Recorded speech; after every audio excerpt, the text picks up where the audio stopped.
السلام عليكم ورحمة الله وبركاته، وأهلا وسهلا بكم في فيديو جديد في قناة انجلش كوميونيتي مع مستر عبد الفتاح. ويلا بينا. عمرك سألت نفسك إيه الفرق بين الأفعال في اللغة الإنجليزية؟ وليه فعل واحد ممكن يتغير معاه شكل الجملة كلها؟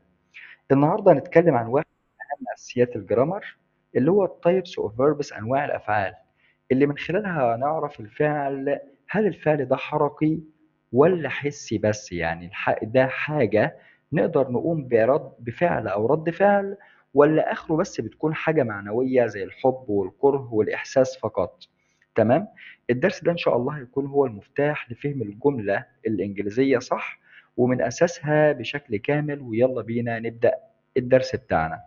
زي ما قلنا كده، هو أنواع الأفعال. أول نوع عندنا اسمه stative verbs، الأفعال التقريرية. هي أفعال تصف الحالة ولا تستخدم في الأزمنة المستمرة.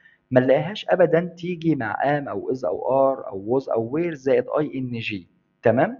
إلا في بعض الاستثناءات هناخدها كمان شوية. زي إيه بقى الكلام ده؟ زي مثلا كلمة love، يحب، hate يكره، dislike لا يعجب، seem يعني يبدو إلى آخره. تمام؟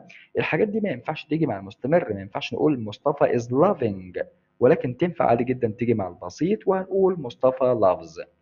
النوع التاني اسمه الدايناميك، اللي هو الاكشن فيربس. ده افعال حركه محتاجه مني ان انا اقوم واتحرك عشان اقدر اقوم بالفعل ده. زي مثلا كلمه يلعب بلاي، يزور فيزيت، يبني بيلد، يساعد هيلب، رايت يكتب.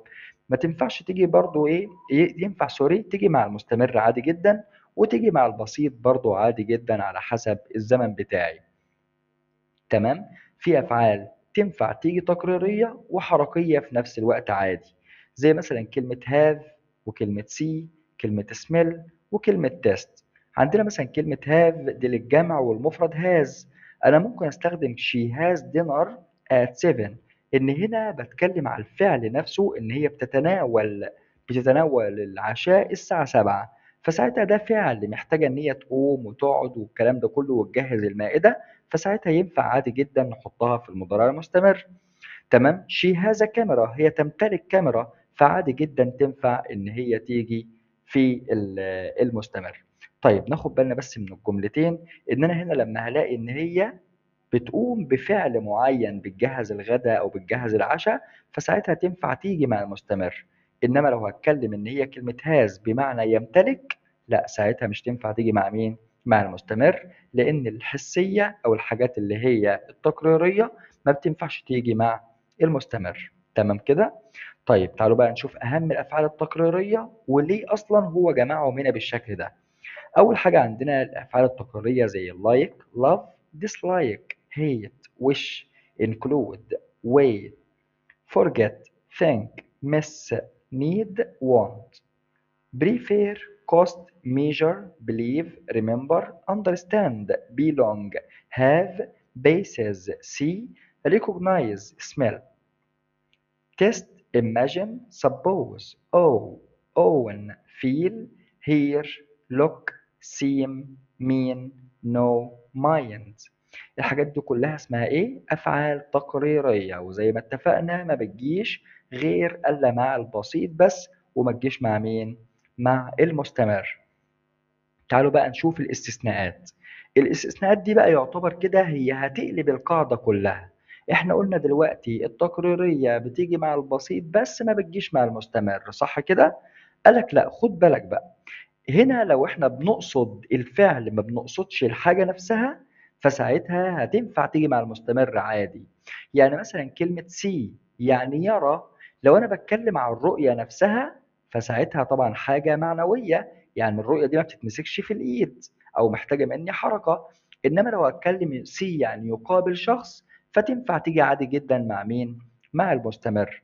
لما نيجي مثلا نبص هنا هنلاقي كلمة فيل مثلا. فيل يعني يشعر. هل الشعور محتاج مني حركة؟ لا، بس ناخد بالنا ان هو لو بمعنى يعتقد او يعطي ملمس ساعتها هتيجي مع البسيط بس. انما لو بمعنى يشعر بالشيء نفسه، يشعر بالشيء يعني انا دلوقتي مثلا انا اشعر بتحسن، انا بشعر ان انا مبسوط بحاجة معينة، فساعتها تنفع تيجي مع المستمر عادي جدا. طيب عندنا مثلا كلمة have، قلنا يعني كلمة يمتلك.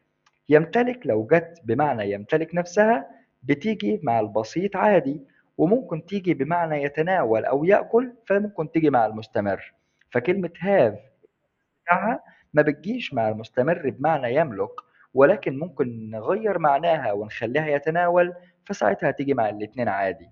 كلمة measure يعني يبلغ مقاسه، يعني ده المقاس بتاعه كذا، وطبعا دي حاجة تقريرية ما بتجيش إلا مع البسيط بس.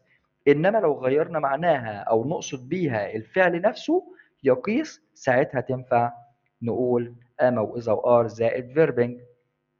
لسه حالا دلوقتي قلنا كلمة سي لو بنقصد بيها الرؤية نفسها بتيجي مع البسيط بس، إنما لو أقصد بيها الفعل نفسه المقابلة بنحطها مع المستمر.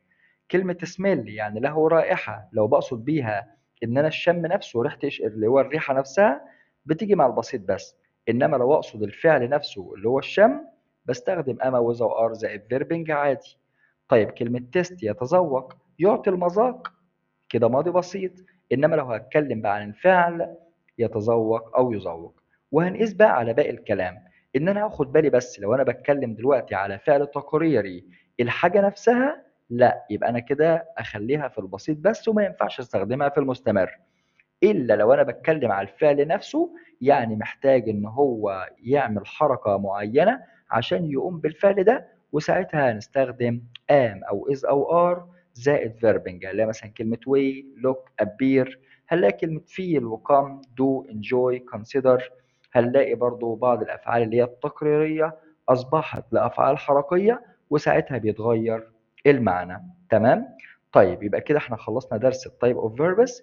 دلوقتي بقى عندنا رؤية كويسة جدا نوضح أنواع الأفعال وإزاي كل نوع بيأثر على معنى الجملة. محتاجين برضو نطبق بنفسنا ونتدرب على أمثلة مختلفة، لأن الممارسة هي اللي بتثبت القاعدة. ولو في أي جزء مش واضح ممكن نكتبه في الكومنتات وأنا هشرحه لكم إن شاء الله. كان معكم مستر عبد الفتاح من English Community، ونشوفكم في فيديو جديد إن شاء الله.